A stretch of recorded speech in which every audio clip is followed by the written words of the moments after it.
What's up, everybody? This is Brandon of the Ross and Brandon Show. We are back for some episode of a series of episodes, and excited to kick this one off talking about something that it really spawned the thought of the conversation for me when we were just talking prior here to the recording, like we always do. I've just kind of casually watched the new Conor McGregor documentary on Netflix, and having seen some of the amazing YouTube documentaries on him that covered his entire life, the documentary on Netflix somewhat covers the last 3 or 4 years of his fighting career, kind of through the turmoil of injury, the ordeal with Khabib, and some of that legal stuff. So it's a condensed kind of look at who he is. And one of the takeaways that I got, and I think anybody that watches it is going to watch it through a different set of eyes. You're going to see it differently than I did. Your casual, non-competitive viewer is going to see it very differently than you did or I did. Yeah. But the one thing that I saw in that was somewhat I don't want to say a mirror, but it was a reminder for me of what I felt at times. Mm. I don't think I consciously, and I've talked about it on here a little bit, I don't think I consciously took on a heel role in powerlifting, but I did somewhat become that because I was a bit confrontational about things that I didn't believe in. I was a bit standoffish. I was, you know, cocky and arrogant, I think, to a relatively, like, I knew I was good, but I wasn't as good as I talked as I was. You know what I mean? Like Yeah. I had to Yeah. believe in myself a little bit more than I was actually capable of doing, or it doesn't make sense to keep going. Like if you don't think that you have a chance to keep getting better and doing more, then what's the point of doing it? Or at least for a person like me. Yeah. But on this thing, of course, you see the pre-fight stuff where it's the Conor McGregor show, the flashy suits, the most expensive cars, the loud, brash, weigh-ins and stuff like Hmm. that. He has the fight with Khabib, and after the fight, of course, he lost in kind of a devastating fashion after all the build-up and all the hoopla before the match.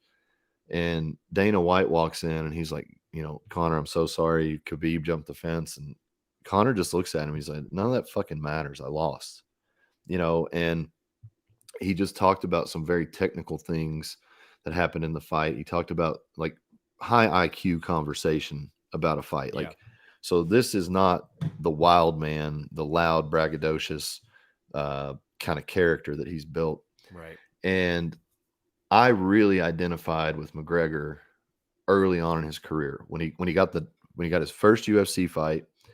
He got the big knockout, and he bought a bow tie for his suit with his last dollar from welfare. And, you know, that was a guy I resonated with. That was a guy I connected to and believed in and like rooted for. And he became someone else. And, you can kind of see it coming. And having lived my own experience of that, somewhat becoming more the caricature than the person, Yep. um, I think it's a very telling point of the mindset of a highly competitive athlete. Um, I don't think that a warrior goes into battle without making peace with the fact that he could die, knowing that he could never come back. And I don't think a competitor goes into competition without knowing they can lose. But to keep going into competition, having lost or having learned, and then you get to a point where there's money on the line or there's championships on the line, and you almost have to transform yourself into this person that believes you cannot lose, Yeah. you know, and that is a dangerous thing. I think it's twofold. I think that you get a person who believes they cannot lose, so they stop training as hard, they stop paying attention to their nutrition as hard, they stop doing the things that they did that made them great. The other side of that coin is, I think a person after a long enough timeline, you're like, I'm just ahead of these guys now. They're never going to Yeah. catch me. And that's another devastating place to be because those guys, Arnold said it best in Pumping Iron, and the guy was like, well, what do you say about the hungry guy coming up the mountain? He said, well, when I get hungry, there's food at the top and I'm Yeah. here, and it's like, man, that's a dangerous place to be. It's a beautiful place to be. And it's a It's true Rocky 3, statement. man. Yeah, That's what exactly. that's the whole thing. And that's so you have this whole psychology of a competitor, and then you have a whole psychology of a lifelong competitor and a psychology of a person who has become world level. Like those are different class. And then you Yep. get to somebody who is the best at what they do. That's a totally different class. I think the again, to get back to the point, I think the thing about it is with a half million or $500 million in the bank, the guy still wants to fight, right? If it was Yep. just about making money, the guy has it. If it was just about making money, the things he's already done will make him money for the rest of his life, Yep. you know? So why does this guy keep going back into competition? Why does this guy keep threatening his legacy? He's won one fight in the last 5 years, Yep. you know? So like, what does he keep doing this thing for? And that's where we were talking about the mindset of a competitor. Long-winded intro to say all that, but like it is something that is it's put me to the highest points in my life of traveling the world and speaking and getting to compete against amazing lifters of my time. And it's also brought me extreme lows. And I think one of the other sides of the documentary that I related very much to was how his training impacts his sense of self.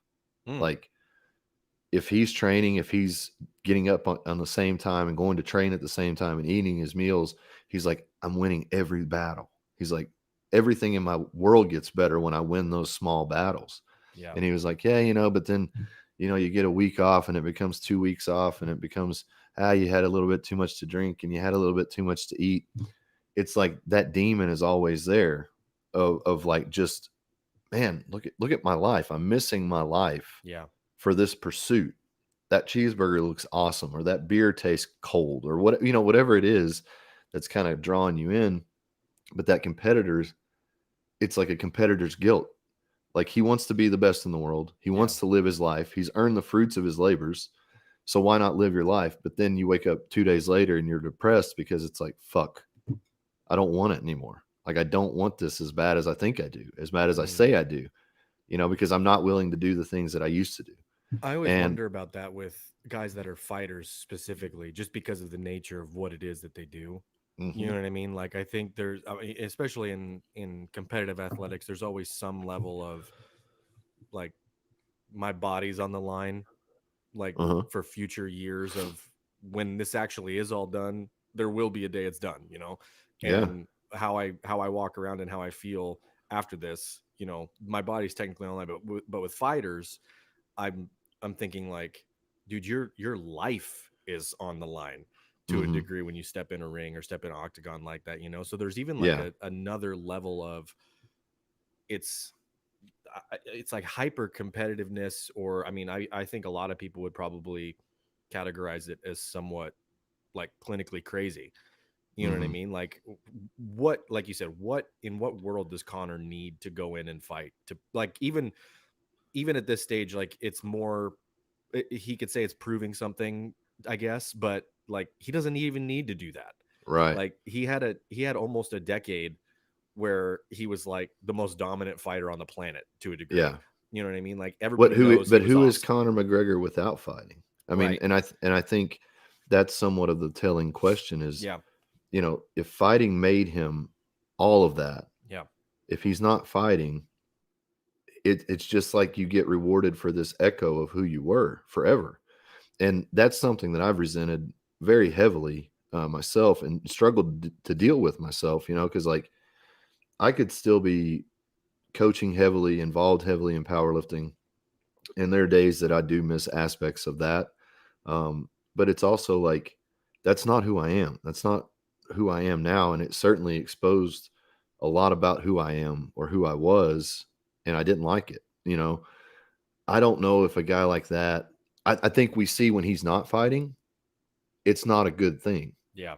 Like he has no control of himself. And I relate to that a lot because the discipline of my schedule with powerlifting, my eating, my training, my sleeping, um, that probably kept me out of a lot of my own trouble at times, you know? And I think sometimes when you have a situation like, I remember I went to do a seminar, and it's an embarrassing thing, but it's also like you're just when you're the man, you think you're the man. So I'm at this seminar, and they had a great cookout, like really great cookout, and a bunch of the guys were sitting around, and they're like, "Ah, let's just have some drinks." So we were just drinking, drinking, drinking, and everybody was. But it's like looking back on that, I got hammered. I had to do a seminar hungover, that kind of thing, and it was again like I pulled my shit together, but like, why am I doing that stuff? Yeah. Like, why was I allowing myself to do that stuff? Because I wasn't competing. I was just coaching, doing seminars and stuff like that. And I had no accountability to anything that was provable. And I think that's important for a competitor, and their mindset is like, all this work, it's like, it's good. Yeah, I look better. I feel better. I'm stronger, whatever. But until you put it to the test in your arena, what's it really matter? It's just Yeah. numbers on a chalkboard. But Yeah. until, if I get in that cage and I, you know, beat somebody's ass that's supposed to get mine, shoot.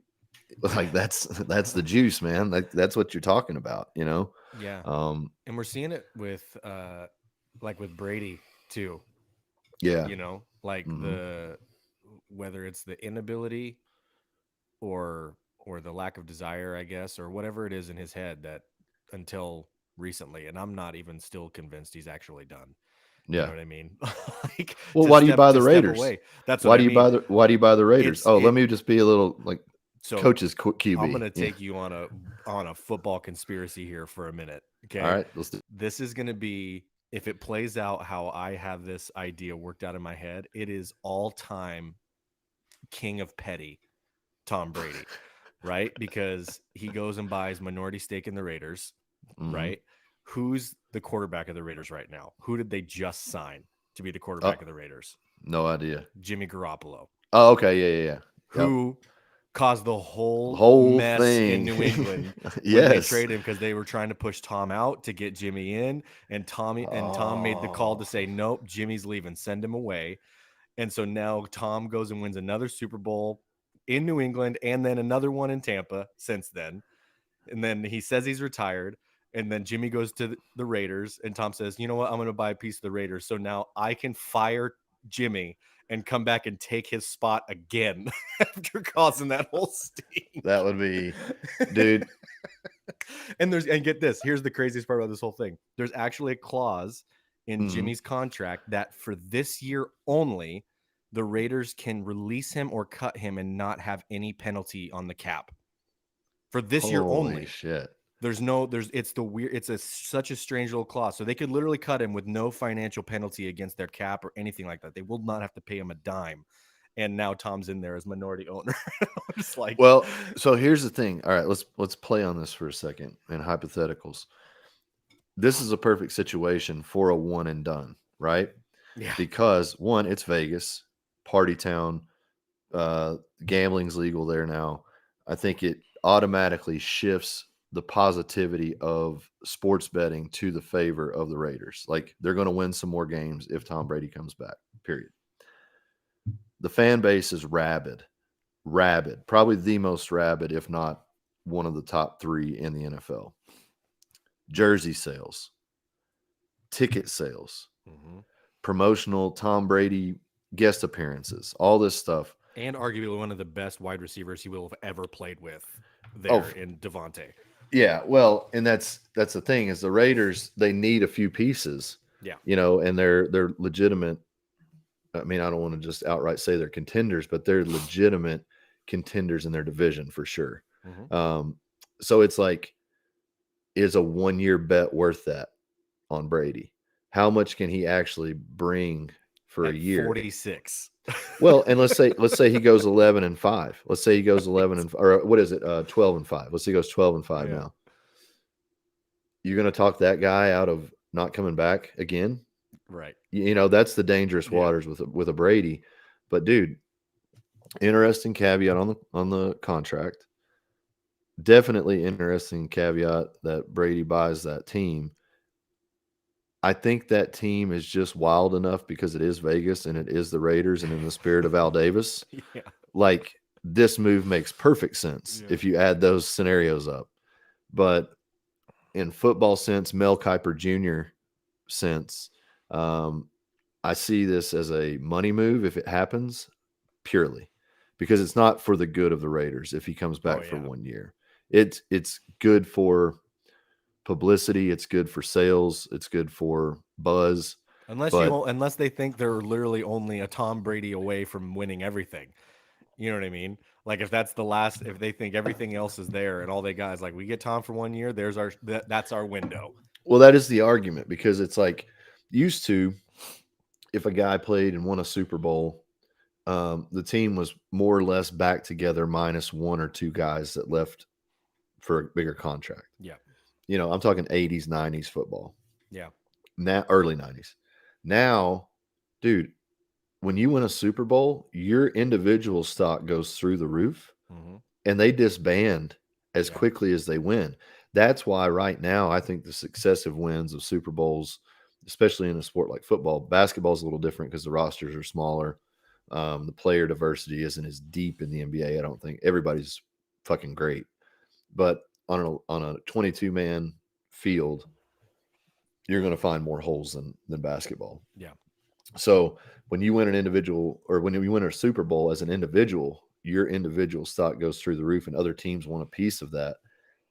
So to win multiple Super Bowls like Brady did, like the Patriots did, like Belichick did, with an ever revolving door of Yeah. ins and outs, reclamation of guys that were supposedly washed up that had one skill set that fit that chessboard. Yep. Like Tom Brady might be that piece for the Raiders, and Belichick might be the person that facilitated the belief that that is a feasible decision. Like he took a lot of guys for 1 year for one reason.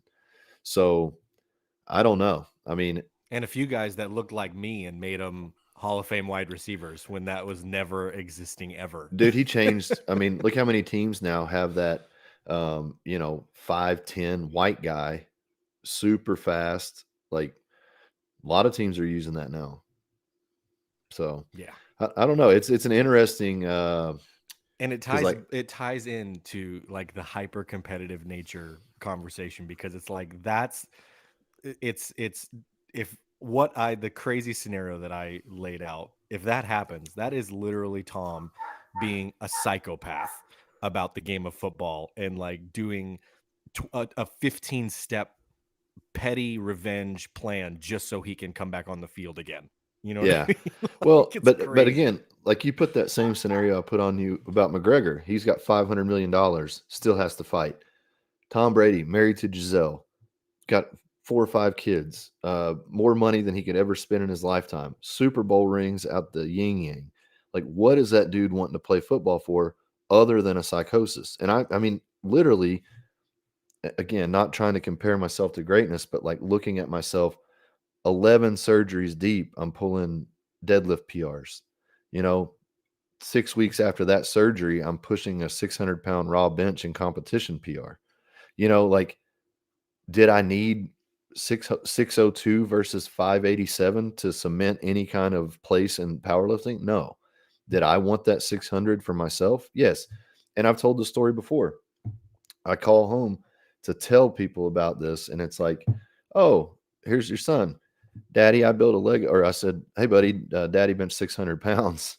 And he's like, oh, I built some Legos. It's like he didn't give a shit, like, and that was one of those like light bulb Yeah. moments where it was this is no longer what I thought it was. Like my kid building a Lego set in his mind is bigger than what I just did, and he's right.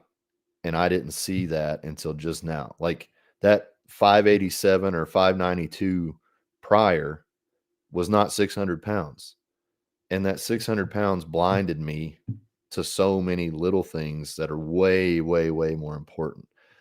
I would say that's true of Connor, even though in that movie it looks like he's an exceptional father, always there, kids are around.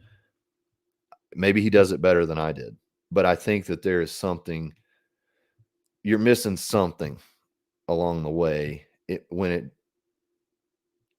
it continues to the point of excess. And I mean, as I'm sitting here, I'm looking at myself with a fucking black eye, and I got cauliflower ear, and it's like I'm 41 doing the same shit, talking about it like from a perspective that, I mean, I'm not high level, you know what I mean? But I can't, like, what am I going to do at 50?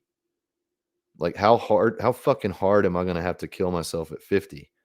You know, because like I've had conversations with myself uh, to like be cognizant of what I'm doing to myself. But at 41, you know, I got a black eye right now. Popped my ear earlier Yeah. this year. Yeah. I'm always sore. So it's like, is this the best thing for me? Like, is this truly the best thing for me? Or is it still tapping into that thing that I haven't ever figured out how to quiet yet? You know, Yeah. I would say I'm more positive now. Like it's a more positive impact in my life. But man, like if I don't go or I don't train hard or I don't lift weights, that's not Yeah. good. And I Well, don't know how to let that be good. well, and in the with that with the previous two examples of like Connor and Brady, that's how Or you Jordan know, even. You can or put Jordan, Jordan in that. Yeah. like that's how you know it's about the actual thing that they're doing, right? Mhm. It's usually not about the stuff that came along with it that they're afraid of losing, right? Because like you make the money example, like Connor and Brady, you Connor will never need to make another dime in his life just off of what he's money that he made that will make him money for his family for the next 50 generations. You Mhm. know what I mean? And with Tom, like he wasn't even the one that made the most money in his own house when him and Giselle were married. You know Yeah. what I mean? So it's like, and now they're not together, and he's waiting on that. He has a sitting waiting for him a $400 million contract for broadcasting for 10 years. The second he decides to go do it with Fox, right? And so him not doing that would lead you to believe it's like he doesn't actually care about this as much as people would want to think. It's like, oh, he just wants to play because he wants another paycheck. It's like, well, he doesn't need it, first of all. And if he Yeah. did need it, he's turning him down anyways. You know, Right. like he's turning down more money than he had to begin with. So that's how you know it's like there's the level of still probably almost childlike obsession and love with like the craft or the sport or the whatever it is. It's like I love this thing so much. It's not even where Do I you think feel a do you think responsibility to it. I think it's just he loves it, you know? do you think that they love the sport, or that's like, I mean, and I'm asking you this cuz I hated fucking powerlifting. Like Yeah.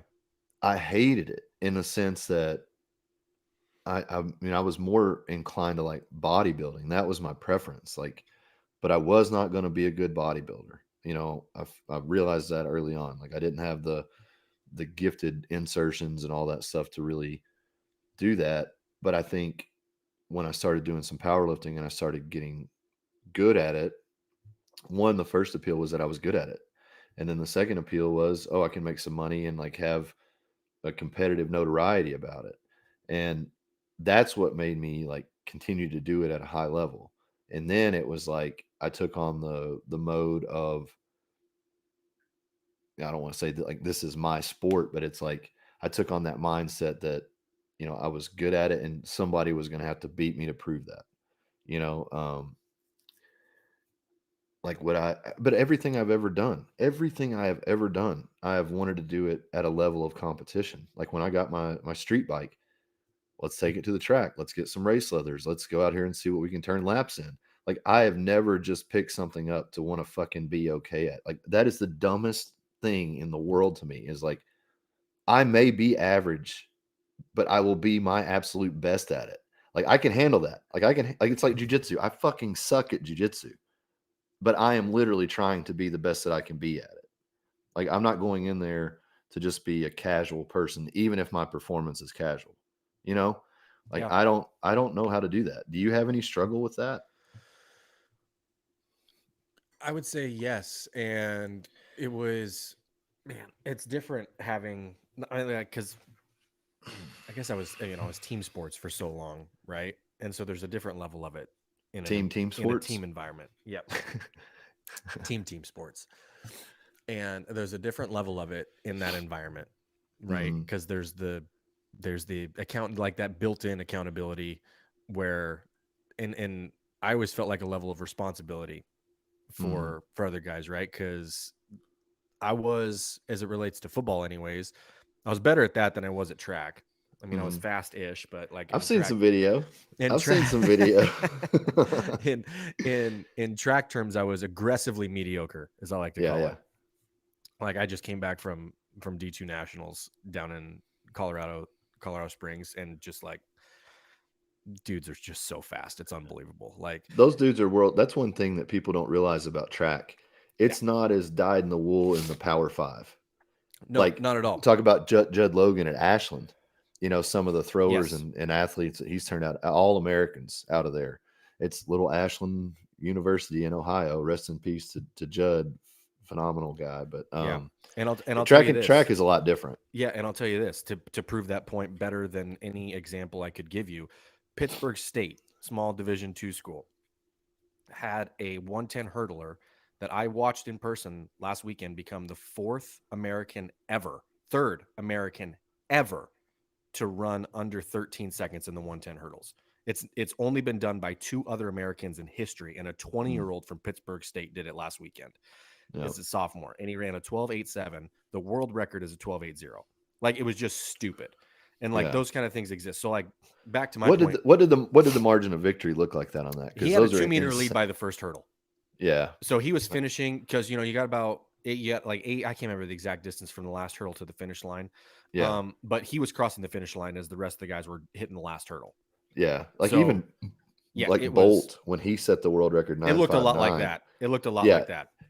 and it's only like a tenth of a second or some shit like that. It's like I think the guy that got second was like 13 2 something, or yeah, like so high 13 roughly half a 2. So second. half a second. Like it's not Yeah, that much when you're looking at just the times, but then when you see that gap when dudes are running, yep, it's unbelievable. Like absolutely. it I've I probably will never see a faster person in person in my life than that guy, Yeah, than that 20-year-old. So, but to bring it back to like how I always, like my competitiveness, I thought suited me better for track than with football, because I was always very like internally focused. Like I did well when I was thinking I'm the only one here that I need to to do this. Like I need to hmm, get myself up and get going, because like it's literally just, it's not even against me against this dude, it's me against this clock that I sure. can't see. Yeah, So like that takes a whole different kind of level of, there's nothing in the moment that's happening in a race where you're like, oh, I'm winning, because you don't know until it's over. yeah, Like if I'm jumping, like if I'm running a long jump, I'm literally the only one on the runway. I'm the only one that lands in the pit. So it's like, I yeah, don't know. I mean, I kind of had that, felt pretty good. Like, let's turn around and see what it was. So that takes a different level of being able to focus when there's, and I assume like powerlifting's a lot of the same, because it's like, it's literally just you, can I pull this bar off the ground?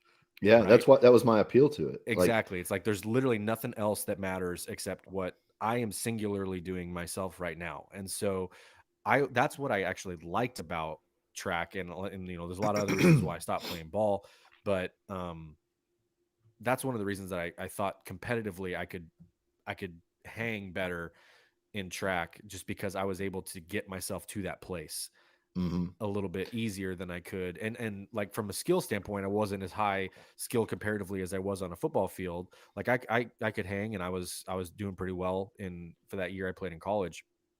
But it was just like I just needed something a little bit like grimier or something. I don't know, hmm, like something I could connect to and like really make the internal focus about, here's my job, and I need to like, I either do it or I don't. Right. right. And it was, I like that black and white kind of nature to it. Yeah. Well, I think that's it. Kind of brought me to a question that I had in regards to some of the athletic mindset or the competitor's mindset. So, I will start by saying I don't think I was a very good teammate.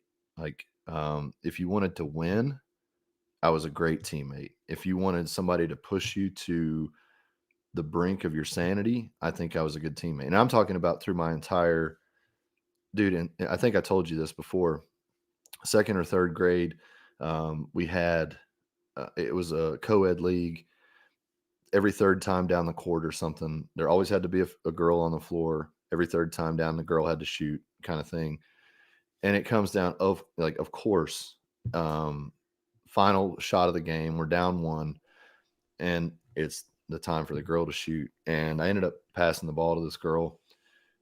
Fucking just throws it a mile over the backboard. We lose the game. I'm like 7, 8-year-old Brandon runs down there, spikes the ball off this girl, is like, "You're a fucking idiot. You're a piece." Like, I'm 7 or 8 years old. Oh my And goodness. they're like retaining me from just screaming at this girl.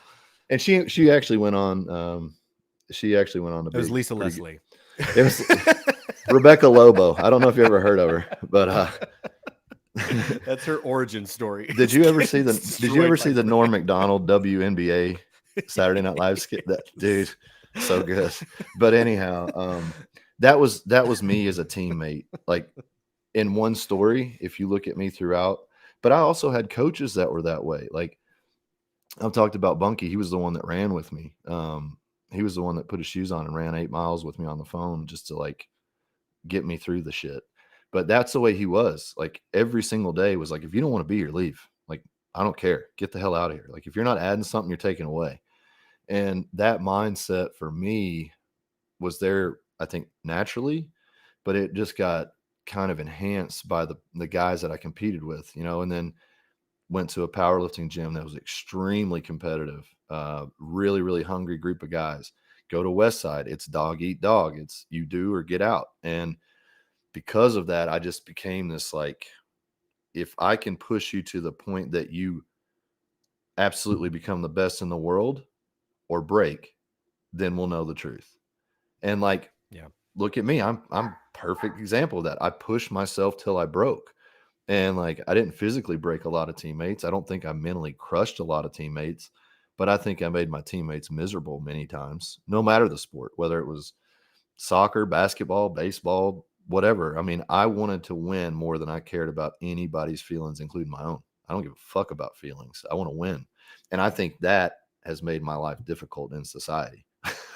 Well, it's just, I mean, that was the entire theme of The Last Dance. Yeah.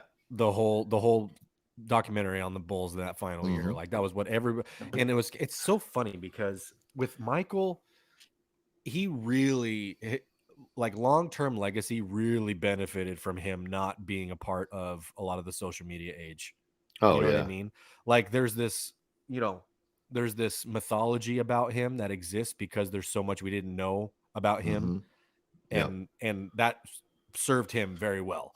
Because I mean, I even think about it with conversations like with my parents, and my mom would always say, "Oh, he's he's still," and he's the greatest ever, right? But she has like this like romantic idea of him, and I'm like, he was like probably the worst teammate, and he like punched dudes at practice, and he was the biggest trash talker, and he was gambling on everything. It was probably why he had to take that retirement in 94, 95, is because he Probably was why his punched. dad got killed. Probably because of that. Like, Yeah. and he was a mess.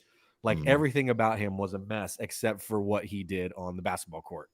Like, But and the so problem there yeah, too, though, is who told Michael Jordan no? yeah, 90, 94. Who tells Michael Jordan no for anything? yeah, Hey, I want 10 women in my room. Hey, I want a pound of Coke. Hey, I need the $250,000 credit line. Hey, whatever it is. yeah. Like, who tells Michael Jordan no in 1994, Seriously. 1996? Yeah. So when you have a guy who dominates his field, is crushing every single product that he puts his name on, is sought after to the point that he turns down hundreds of millions of dollars in endorsements because the longevity of his current endorsements is worth more. It's like, you have a guy that has more power against no than any human alive. Conor McGregor has more power against no than most humans alive. Um, and that's a dangerous place because when everybody says yes, you start assuming that everybody's saying yes, and that leads into the conversation of, okay, Kobe Bryant, Mike Tyson, and both of those guys, the argument was, I can have sex with any woman I want. Why would I rape a woman? But the first statement's very telling. I can have sex with any woman that I want. And, where does that line get ugly? Where does that line get mean? Where does that line most effective? The confidence aspect of being athletic and competitive and all that. I mean, it can't all be bad, but like most things at the extremes, I think it's terrible. Yeah. Well, that's the show, folks. My mic was muted because I was blowing my nose and I couldn't fast enough. It was like an awkward 4-second pause where I'm trying to unmute my mic. That's it. All right. Solved it all. Oh, that was hilarious. That was good. I was on one of my rants. Like, I'd let you stick the dismount. Yeah. The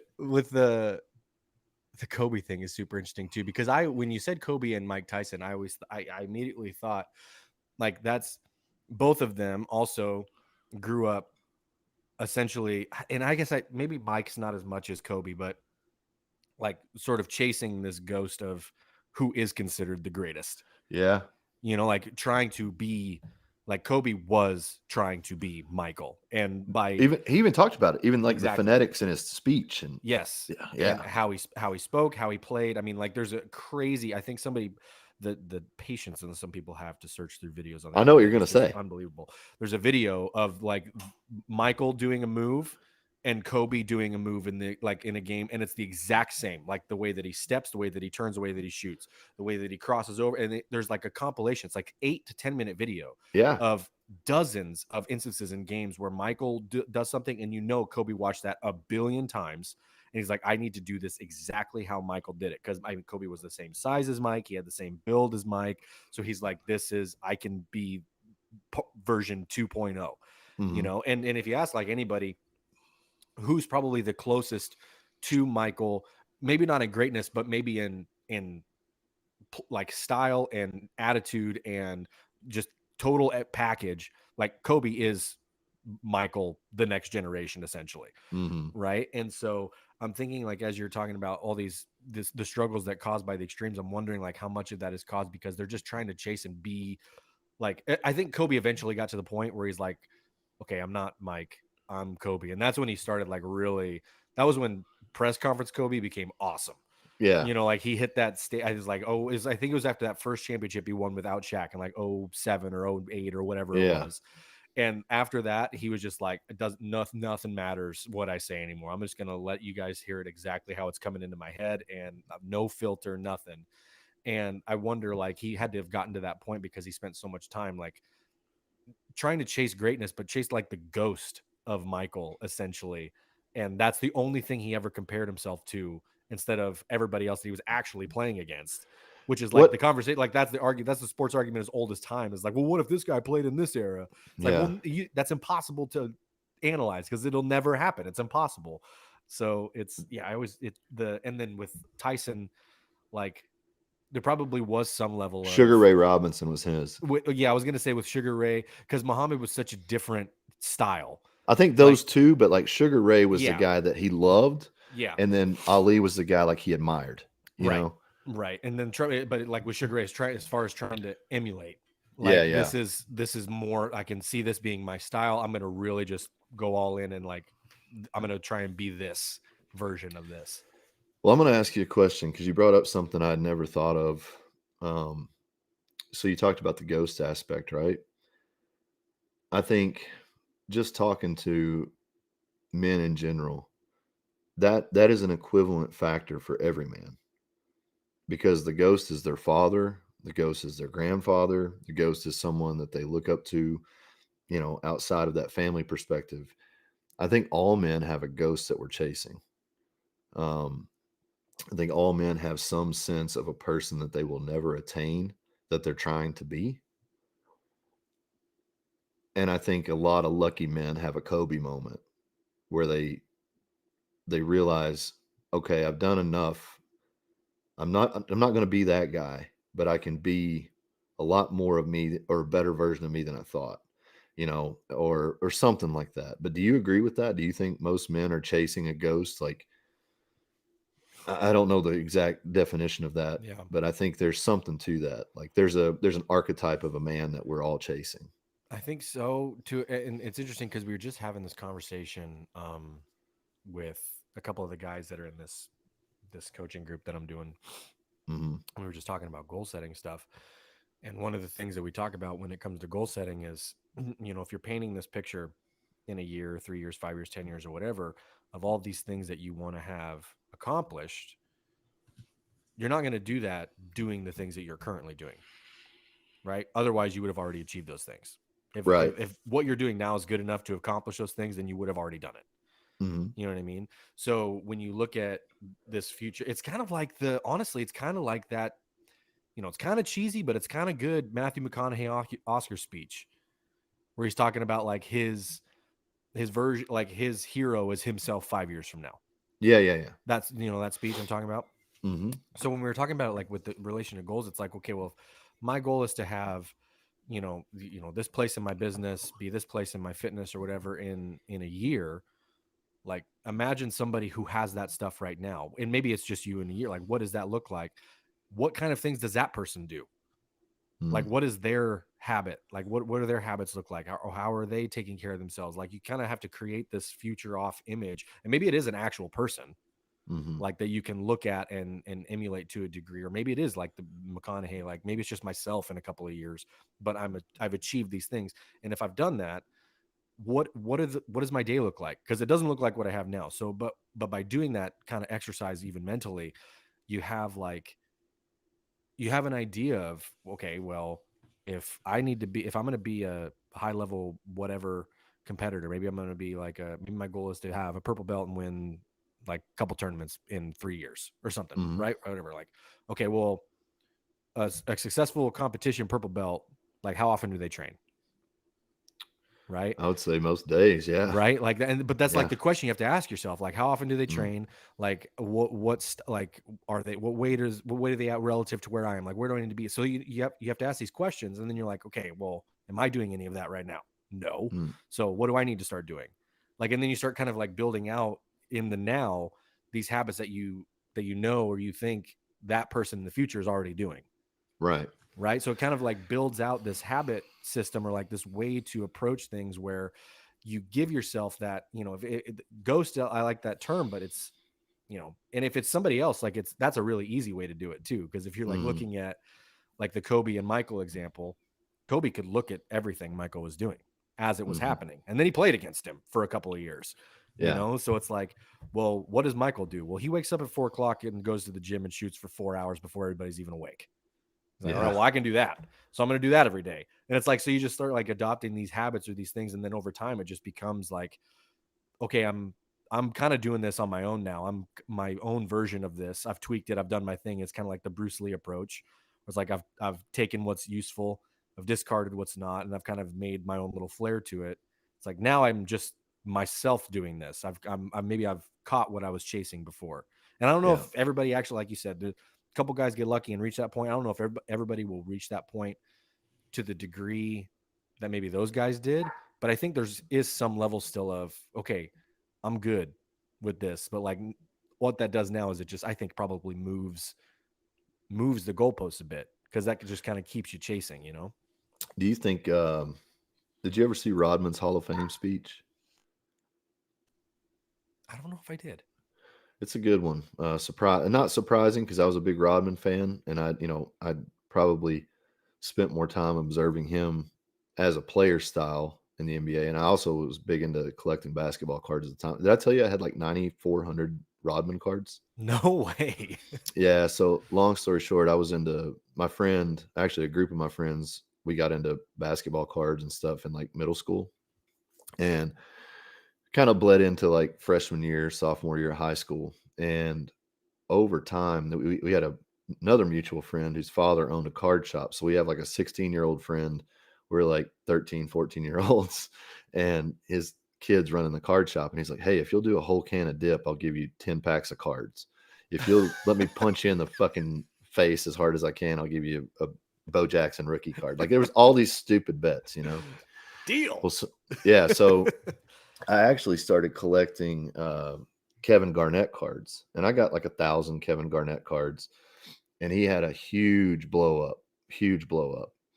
And I was really, like I said, I was into Rodman, and his cards were not very valuable at the time. They were 40 cents, 60 cents a piece in value. But Kevin had that blow up year. So I had 1,000 of those, and they were like $2, $3 a piece. So I was like, well, shit. there's Rodman cards over here is the guy I like. How many can I get of those? Well, Jeremy was our friend, and he kind of perused. Like, this is early blue screen DOS style internet, sourcing like 1,000 packs of Rodman cards from these card shops. So I ended up doing pretty good. Like I ended up getting like 5 or 6 thousand cards of Rodman, and they, dude, flawless. I had like pages because they were all nines. Like you had nine Yeah. cards on a page. Yep. I would have like 10 pages based on condition of one card, like stuff like that. Yeah. It was crazy. Like it was insane. But anyway, I don't know why I told you that, but his Hall of Fame speech, he's sitting there and he's like very emotional, and he said, I did some amazing things. He said, I couldn't have done it without her. And he points at the mother of his children. He was like, she was mother and a father. She allowed me to be all that I am. And he said, and it's not very much. He's like, I'm not a good husband. I'm not a good father. He's like, but I can play basketball. And he was like, when everything else was falling apart, I was good at basketball. And I think, man, I admired that a lot. Not again, not surprising from a guy like Rodman, just based on how he's been in the past. But like, I think there's a lot of guys that feel that don't ever say it. I think that's a very real scenario for businessmen. I know guys that are crushing it in business, never see their kids, never see their spouse, never invest in those things, and when they do, it's like they're kind of an outsider, you know. Yeah. I think it's a real I think it's a real conflict for a lot of men, like wired like we're talking. They have this competitor, warrior, hunter gatherer, provider, we'll just call it like primitive mindset or whatever. I think it's causing men problems in society for whatever reason. Yeah. I would. Yeah, I would agree. He's a really interesting example too because of he's one of those ones, Rodman in particular, where yes, he's one of the all time greats, but he's one of the few that I've heard like would be considered in terms of like basketball IQ, he's a genius. Oh yeah. You Well, know, he started playing super late. yeah, and there was, I think it was maybe I just saw it the other day, but there was an interview with Isaiah Thomas, Yeah. and he was talking about him when they were on the in the Olympic team together. So I think it was '96, Hmm. and he was talking about they're warming up and they're going through layup lines, they're shooting around, they're just at the normal shooting around spot, and Rodman is literally just standing under the basket looking up and watching all the balls hit the rim, Hmm. and he's just watching, and he's not doing anything, he's not grabbing any of them, he's not moving to rebound, he's just sitting there watching. And Isaiah starts giving him a hard time. He's like, dude, what are you doing? You're right in the way. Like, are you going to shoot around or what are you doing? He's like, I'm just watching. Just keep shooting. And everybody keeps shooting. Go a few minutes more go by. And he's like, I go back up to him and I'm like, Dennis, what are you doing? He's like, I'm counting the spins. Yep. And he would watch and he would count the number of rotations on a shot. Like, Isaiah's would rotate 2.5 times before it would hit the thing. And see, he would say, like, he knew every single person on the floor's rotations on a ball, how high it arced on their shot, like how long it was going to be in the air. And by that, he would know if it hits right here, it's Hmm. going to go this way. Yep. And if he shoots it and hits that same spot, it's going to go this way.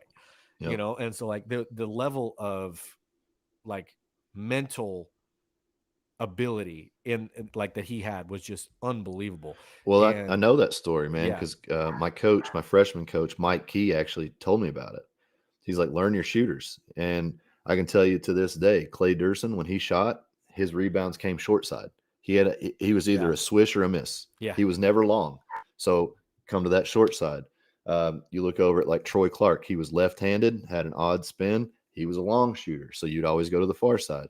There was so much that I took away from that, and I carried that for 3 years, doing that with all my shooters. Like when I went to Southern, Travis brought us. He was a high arching shot. He was going to have high arching rebounds. Jay Simmons was a little bit more of a flat shot. He was going to have hard line rebounds. I mean, I can tell you what these guys shot because that was such an influential benefit to my game as a rebounder. I was defensive. I was rebounder. I took charges. Set hard screens, and that's why I modeled. I grew to appreciate Rodman because my game just fit my teams that way. Like I was always a hardworking kid, loved like effort at all costs, slap the floor, get down. I'm going to make your day miserable kind of thing.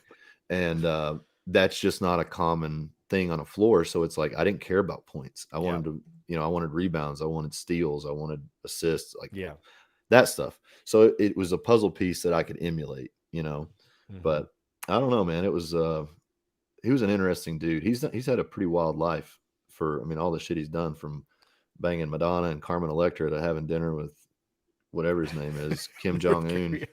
Yeah, the U.S. ambassador to North yeah, Korea. Right. Nobody else can get it done. Let's send Rodman. It's super wild, dude. Did you see the pictures of it? It was like, Rodman's 6'7", 6'8", and it's like everyone there is 4.5 feet tall. Like every picture of Rodman, and he's like 8 feet, like 8 feet over top giant. Of him. Did you hear about Kim Jong-un's golf tournament? No. Or he shot like for 18 holes, he shot like 23. That's the North Korean news report.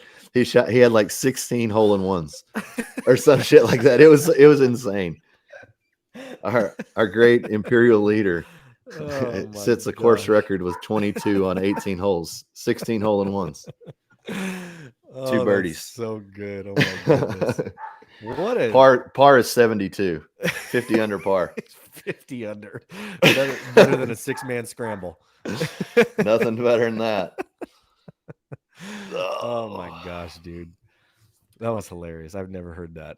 You got to check it out. It's a real thing. You can do some Googles on it. It's like our wonderful, masterful imperial leader. It's whatever the translation is some bullshit, but it's like sets course record. And he's done it a few times. Every course he goes to, he gets the course record. Course record. Unbeatable. Will never be broken. Untouchable. Oh, it's hilarious, dude. Do you think there's any threat from North Korea at all, or do you think they're just like really good at talking shit? I don't know, man. I don't think they're even good at talking shit. I was gonna say I don't even think they're that good at that. I love how they were like, we're about to launch a spy drone that will a spy satellite that will observe the United States. I was like, they may need to learn what spying means. I don't know. You kind of just defeated the purpose of the it blew entire up. Project.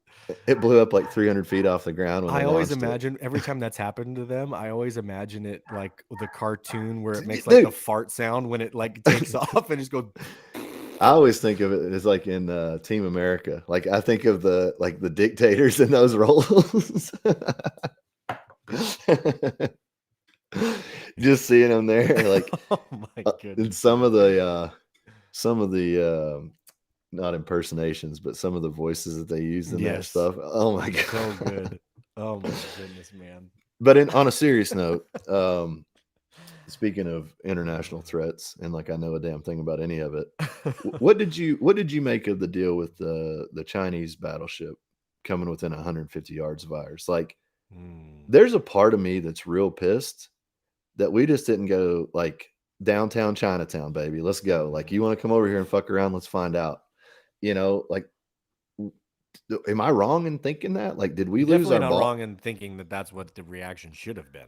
Right. That's what I mean. Like, did we lose our balls somewhere? I think that was kind of the point of the whole thing. They showed it. They showed it. It's like, yeah, watch. We'll be right here. You're not going to do a thing. You know what I mean? Like, that was the whole. That was the whole point of the whole thing. So on they did the same thing with the alien balloons back in February. The Chinese alien balloons. You know what I mean? Yeah. And how fast that all disappeared. Nobody even remembers that. Well, the real subversive technique they've got is they're buying more land than anyone else in the United States, which is just and it's insane to me that like we can't buy land in China, we can't buy land in a lot of countries, and we just open door policy to anybody that wants some here, and it's like what the hell is going on? But dude, do you remember that like that week of the balloon thing? That was the week of. That was when we were at Winter Strong. Yeah. Because that night when we're all sitting there at dinner is when everybody's getting like, oh my God, there was another one. Yeah. And like we're sitting and like flights are being canceled in Montana. And everybody's like, this is it. This is it. This happened. And then like a week later, nothing. Hasn't been word since. Well, what do you make of it? Like, why didn't we do that? Do you think that's what I was going to say on the back end of this? Do you think they're holding something? I mean, outside of our balls, because they have us on production. We're so dependent on them for so many things. I think they're toying with the pharmaceutical stuff, like they're saying the cancer drugs and whatnot. Yep. You see where those come from? China. Like, that's the problem when you trust your allies that also wear the hat of your enemy. Like, dude, they knew that they could manipulate us through product, through merchandising. Yeah. It's I don't know, but the fact that we did not act in that situation, like, did they need to be pointing face on? Did they need to like swipe the boat? Did they need wake from their ship to cause us to like? How aggressive does this threat have to be before we send a fucking message? Like, Yeah. And I, even I then, don't, even I then, don't want. when the threat is that aggressive, how many different stupid rules of engagement are have to pass the test before anything happens, anyways? Well, You man, know what I'll I tell mean? you, like, I'm not saying this just haphazardly. I know guys that were in the Middle East that had target, like, acquired sighting through their scope on their rifle of selected targets on that top 10 list, right? Permission to fire or permission to engage. Denied. Okay. We've already put a lot of effort into this. He's right here. Okay. We need a live capture. Okay. Can we get the process on this? It's going to take some time. Well, they leave, they observe as far as they can, and then the guy's gone. Like, do you want to fucking kill these bad guys, or do you just want to sit here and have this deal of, just an ongoing, perpetuated war forever? Because one of those is what we're doing. You know, uh, interesting Which conspiracy would for you lead you too. to believe that that's what they want to happen. Oh, for sure. It's Yeah. exactly what they want to happen. I Yeah. mean, but here's a conspiracy for you. You ought to Google around on it. And again, this is just me sharing information, not a belief or opinion, but I can spin the information to a conspiracy. All right.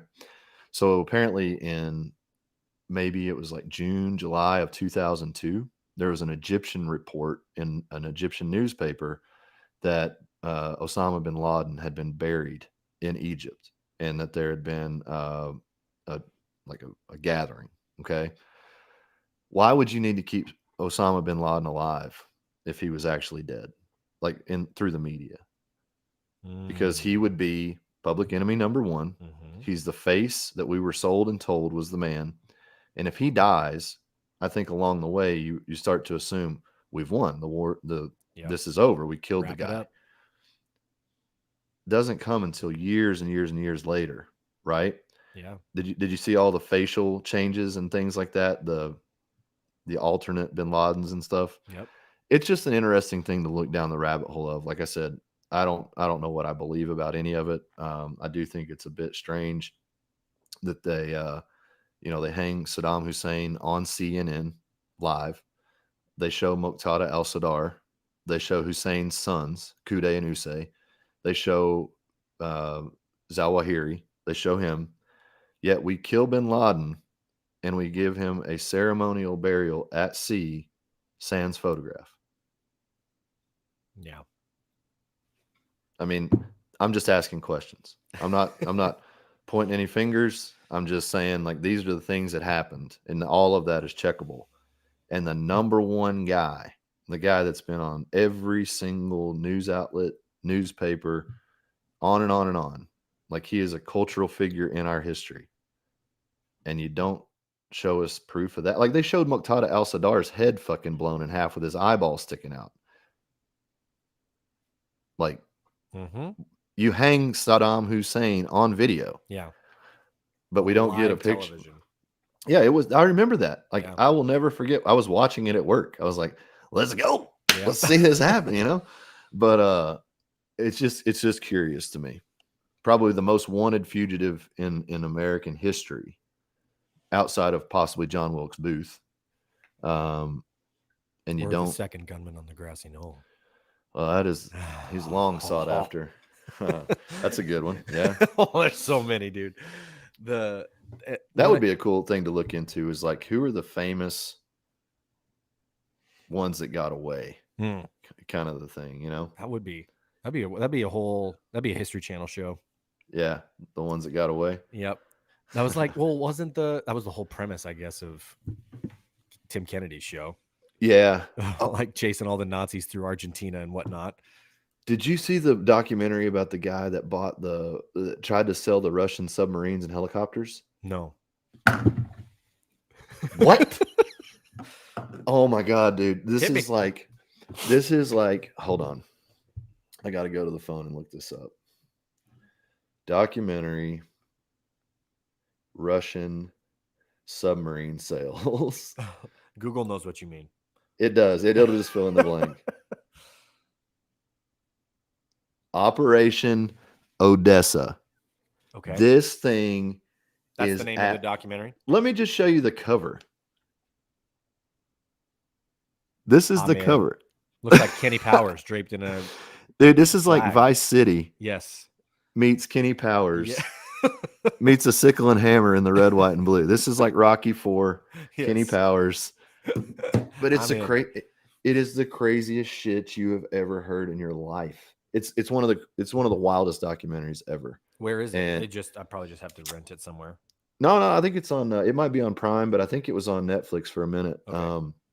But it's I'm writing it crazy. down. So this guy comes to Miami, gets into the drug culture, gets into the club culture, ends up meeting some people, starts connecting dots, starts wanting to sell Russian tanks and shit to people so they can move cocaine around the world. Speaking of guys that got away, one of the guys stabs one of them in the back, turncoats, and takes like $40 million and goes on the run against this criminal group. Oh my gosh. And like he was, did you ever see Dirty Rotten Scoundrels? Yes. Okay, it's the same deal. This dude is the fox. Okay. He's the one that plays them against each other and then steals all the money himself. Yep. And he comes on the documentary talking to him, never hasn't been seen in like years, and is sitting there talking to them. And there's a Russian gangster that's Do they talking know about it's him? it's 100% him. Like it's his face, it's his Okay. voice. It's Okay. clear. Like he's sitting there just on a private jet, just like, I don't know where the money is. I don't know. Like I've just It's been in definitely not hiding right here. Yeah, it's not my private jet. It's my friend's private jet, you know. But it's dude, it is like an acid trip meets cocaine meets like a strip club. I don't know what to tell you about it. It's the wildest twisting, turning. Wow. It's just crazy. It's a crazy documentary. You got to watch it. I've made a note. Yeah, it's a wild one. Like the stories just keep getting weirder and weirder inside of it. Oh, I love it. Okay, noted. Noted. Sweet, man. You want to wrap it up? I think that's it, man. I think I don't know if we solved anything, but I feel better. Like, I think that's probably how we end most shows, honestly. well, it's weird because like this is stuff that I think about a lot for myself. Like, Yeah. I really do try to keep my brain like in those bowling bumpers Yeah. because like we're talking about jujitsu and that competitive aspect. Like, I think I found a healthy balance with it. Yeah, I got a black eye because I got elbowed.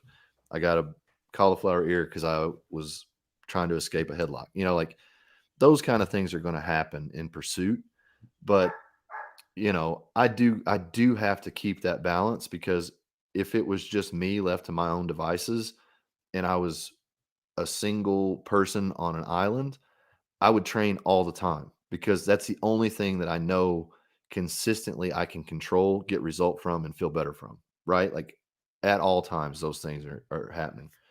But finding that rhythm with life where I can go to a class in the morning, have a good rest of the day, or go to a class in the evening and have a good day leading up to that.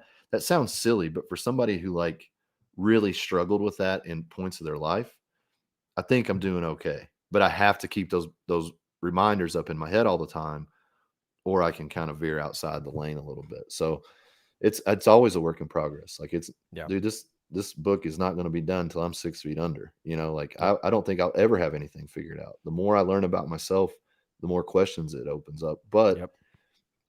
it gives me frame of reference to build from if I'm asking the questions. Yeah, man. And as far as we're now got everything moved over Yep. to the new feeds and the page and everything. There will be, we were just talking about before, there'll be a YouTube page up as well. And then I think I texted you the other day, but I started a Twitter for Peace, Love, and Meat also, just because Okay. that's where I've been hanging out a lot lately. And so I was just like, yeah, why not? It's fun. So Yeah. we'll be there as well, and all over the place. Yeah, just giving an option to streamline this. That way it's like you don't have to go to Ross's page, you don't have to go to Yep. my pages. Just kind of everything will be like a Everything will be focused here. streamline. So and dude, I really appreciate you helping me with that because I think, we've talked about the open and honest reality of this is like you have a great message, you just need to get it out there, and I can help with that. I have things to say, and I just need help with organization and some of the technical stuff, and that's where you're really good. So I think that's why this is working so well. Is it just we're not really trying to gain anything from it. We're trying to give, Yeah. really just give Hmm. as much as we can of I don't know. It's not like I'm not giving anything. I'm just having a conversation, but it's like it's me, Yep. So that's what's maybe different because it's not for any other reason than just to Right. share. Yeah. So Totally. anyway, All right, guys. We'll catch you next time. appreciate it. Thanks so